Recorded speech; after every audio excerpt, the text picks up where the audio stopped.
This land for the proposed Barisi Village development is not just a possible site for homes and shops. Local advocates say it's also one of the largest indigenous cemeteries here in the state of Texas. Co-founder of the Indigenous Peoples of the Coastal Bend, Sandra Sanchez, says she wants city leaders and the developer to consider the historical significance of the land before construction begins. Specifically, Sanchez is urging city leaders and the developer to consult with archaeologists to ensure the land's cultural significance is respected. She also suggests the developer work with local tribe members throughout the project. I reached out to Jeff Blacker, the developer of the Barisi Village project. He tells me in a written statement, Blacker Companies takes cultural preservation seriously, adding they'll follow all required protocols and handle any historical or cultural finds with care.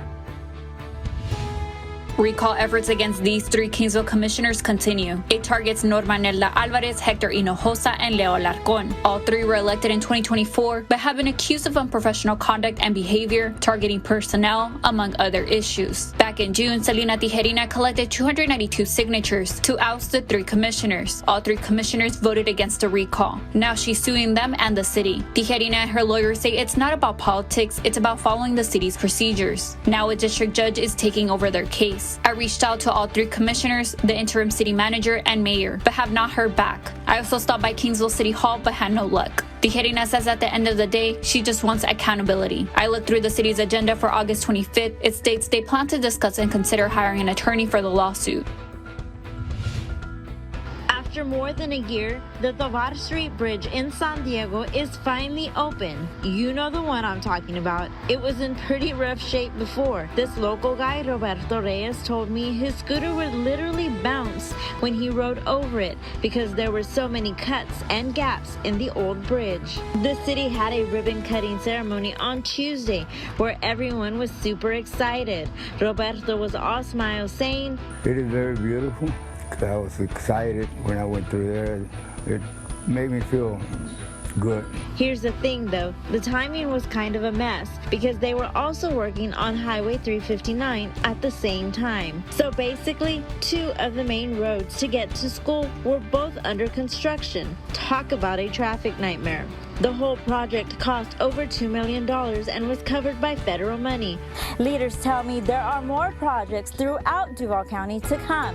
In San Diego, I'm Melissa Trevino, your neighborhood news reporter, Press 6 News. Driving through Bishop, you'll notice a new addition coming to the Badger community. This is what the new Bishop Badger Student Performance Center will look like, and many say it's one of a kind. Athletic Director Mike Davila showed me how construction is going. He says the facility will also include a turf field for anyone who may need it. This space will also be a safe haven for practices and events if they need to go inside from extreme weather conditions. The Performance Center is expected to be completed by next January. Efforts are underway to bring new life into old buildings throughout the city. I'm Michaela Chavez, your Sunrise Neighborhood News reporter at 6 Points. Last year I told you the plan was to do just that with the vacant 6 Points buildings. Now it's pretty much ready to go and ready to make a big impact. The old 6 Points buildings are now the Imperial Apartments at 6 Points. The first 3 floors are ready for move-in, while the 4th is waiting on an elevator. The project is an example of a growing national trend, urban revitalization. There's 25 units, just under $1,000 each. Revitalization projects like these can boost the economy long-term instead of relying only on tourism or large events. The other 6 Points building right across the street is under construction, but it'll be an additional 30 units and is scheduled to be finished by spring of next year.